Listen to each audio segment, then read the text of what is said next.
ये आंसू लाजमी है, दर्द वाजिब है, क्योंकि ये तड़पती बिलखती सुध खो चुकी बुजुर्ग महिला एक मां जो है और अपने जवान बेटे की सफेद कपड़े में लिपटी लाश देखकर ऐसे फफक पड़ी कि मानो धरती अभी फट जाएगी और सारी दुनिया उसमें पल भर में समा जाएगी। ये जानती है जवान बेटे का कत्ल हुआ है, ये भी जानती है कातिल कौन है, तभी तो बेबाक बेधड़क अपनी जुबान से हकीकत बयां कर रही है, क्योंकि इसे अब कोई डर नहीं।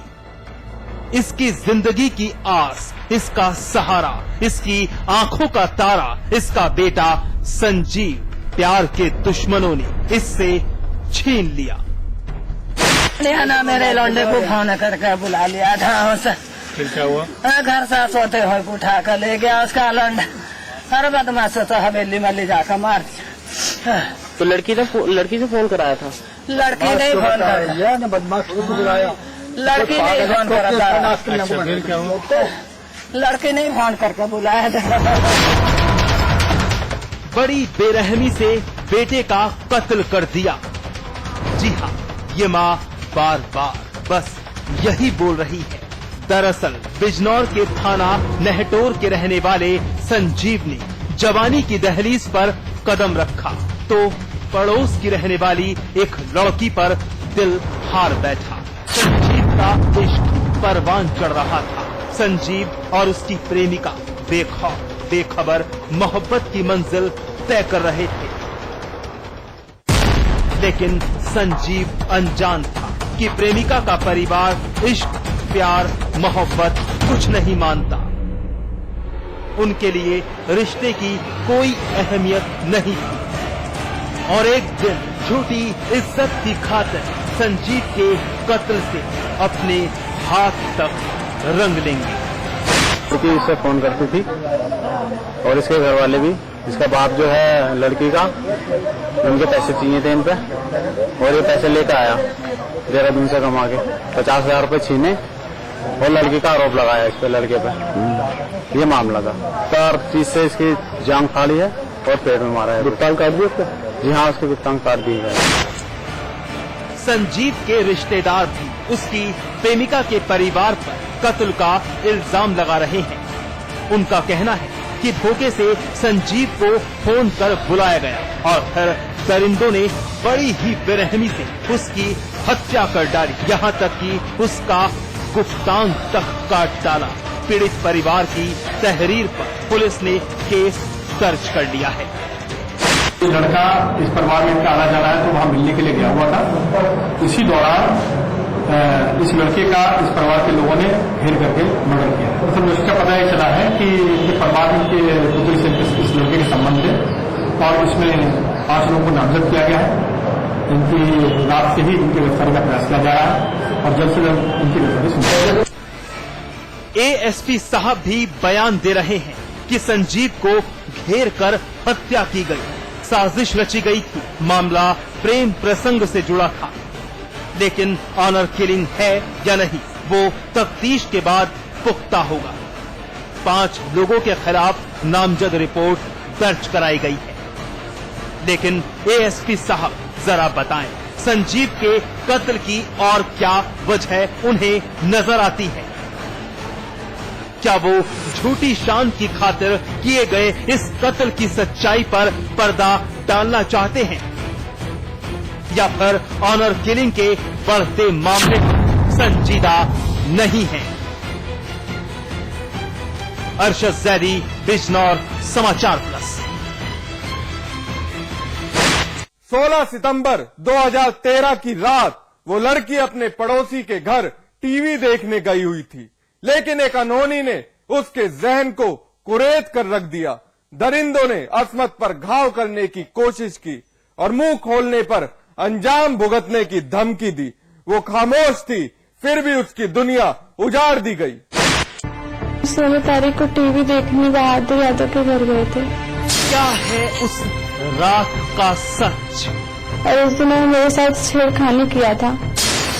कौन थे वो शैतान? बहादुर यादव थे और महंत राय, ये तो पहले से ही हमको छेड़ रहे थे।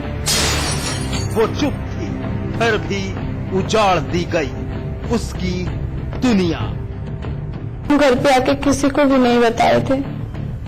उसके बाद पापा रात को आए, खाना खा के जब सोने गए, उसके बाद ये घटना घटी। अब वो इंसाफ चाहती है कि गिरफ्तार और फांसी की सजा हो।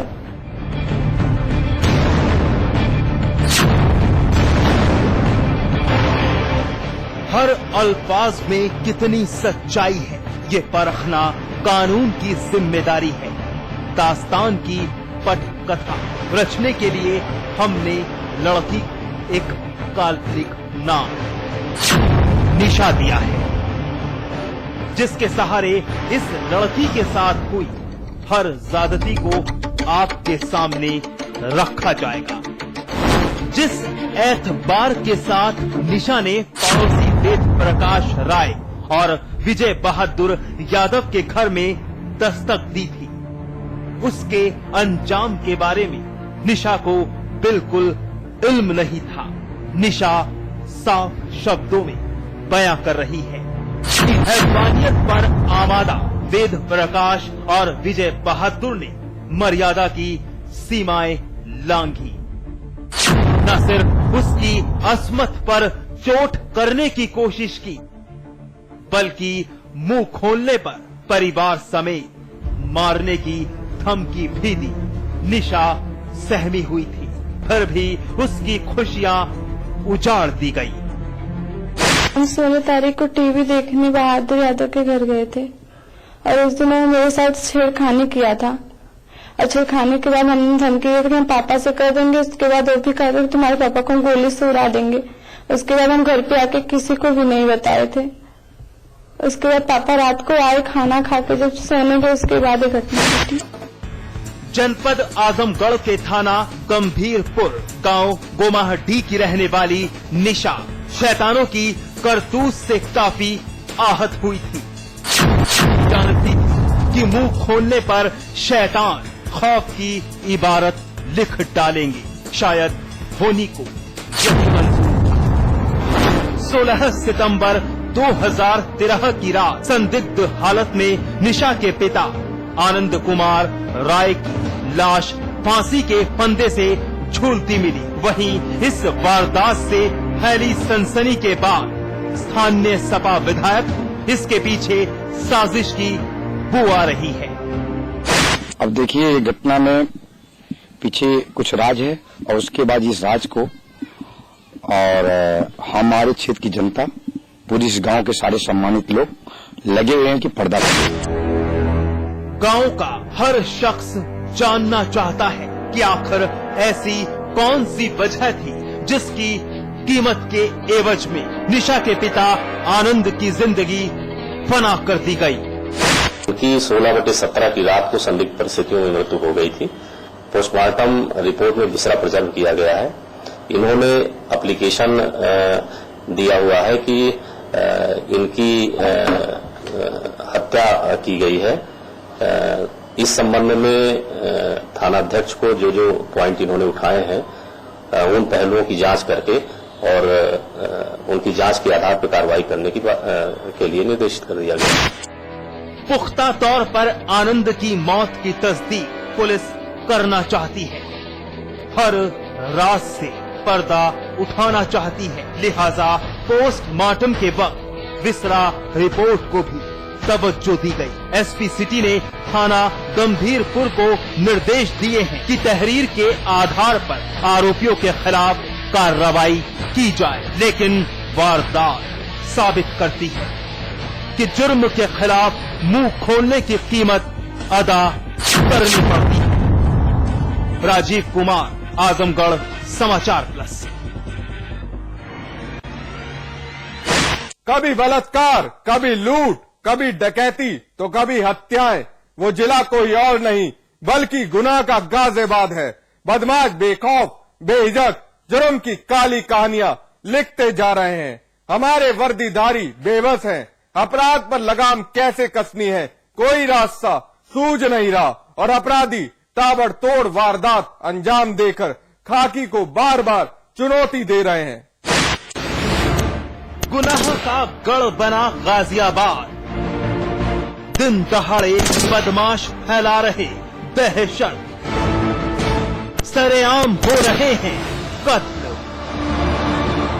भीड़ भरे तिराहे पर हत्या, ताबड़तोड़ चलती रही गोलियां, खाकीधारी बने रहे मूक दर्शक।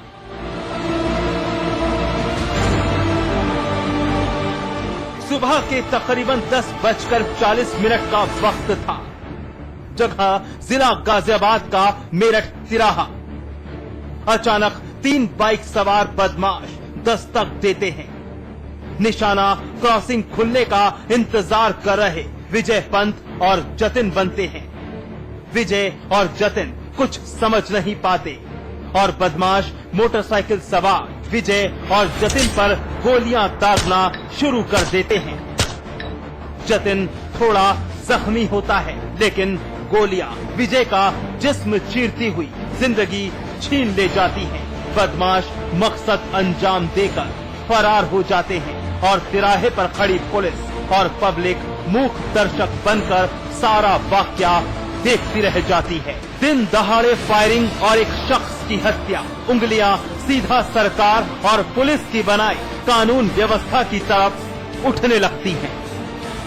जिसको गोली लगी उसका नाम विजय और जो दोस्त है वो जतिन, दोनों ये भाई तारीख पे आए थे एक साथ। तो पीछे से बाइक पे आए जो पता नहीं 3 जने और पीछे से गोली मारी, फरार हो गए। तिराहे पर खड़ी पुलिस ने वारदात की इत्तला आला अधिकारियों तक पहुंचाई। खबर मिलते ही आला अफसरान मौके पर पहुंचे। विजय की लाश कब्जे में ली और जतिन को इलाज के लिए अस्पताल भेजा। साथ ही जतिन से पूछताछ की गई तो पता चला विजय और जतिन दोस्त थे। दोनों एक मुकदमे की पेशी के लिए गाजियाबाद कोर्ट आए थे। वहीं जतिन और विजय दिल्ली के बुराड़ी इलाके के बाशिंदे थे, लेकिन जब गाजियाबाद के मेरठ तिराहे पर पहुंचे तो अचानक बाइक सवार 3 बदमाश आतंकी जतिन और विजय पर गोलियां बरसाई। किस्मत से जतिन बच गया, लेकिन उसका दोस्त विजय पंत जिंदगी से हाथ धो बैठा। विजय का साथी अभी तक फिलहाल हम संदिग्ध मान कर नहीं चल रहे हैं, लेकिन हम अभी तक निश्चित रूप से नहीं कह सकते इनका क्या मामला है। ये संदिग्ध हो भी सकता है और नहीं भी हो सकता है। इतना अभी तक स्पष्ट है कि दोनों अपराधी हैं और आपराधिक मामले में इनकी पेशी थी एक कोर्ट में और पेशी पर ये डिस्ट्रिक्ट कोर्ट गाजियाबाद जा रहे थे। पुलिस का कहना है कि जतिन और विजय का आपराधिक इतिहास रहा है। शायद उनका कोई दुश्मन हो जिसने मौका मिलने पर वारदात अंजाम दी हो। लेकिन पुलिस से हमारा एक सवाल है, क्या कोई ये बताएगा जतिन और विजय का आपराधिक इतिहास था या नहीं? हमारे खाकीधारी उस वक्त कहाँ थे जब दिन दहाड़े बदमाश सरेआम खौफ का खेल खेल रहे थे? यहाँ पुलिस जतिन और विजय पर अपराधी होने का फायदा उठाकर अपने फर्ज से बचना चाहती है। लेकिन उन वारदातों का क्या जो लगातार गुनाह के गाजियाबाद में बेखौफ अपराधी अंजाम दे रहे हैं। बदियुज़्ज़मा, गाजियाबाद समाचार।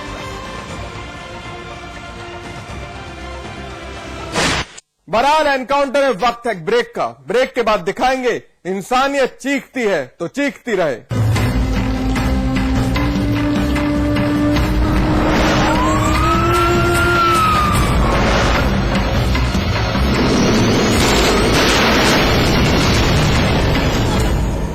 विराज कंस्ट्रक्शन प्रस्तुत करते हैं आपके शहर लखनऊ में फैजाबाद रोड पर संपूर्ण आवासीय योजना BVG green city.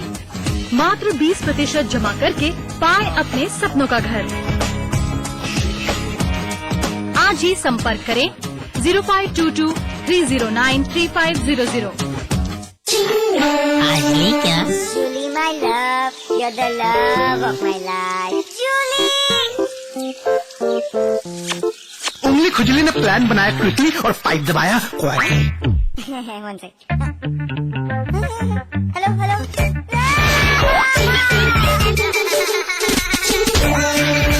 Refreshing mini gun आज ली क्या? पीछे पीछे वक्त चला आगे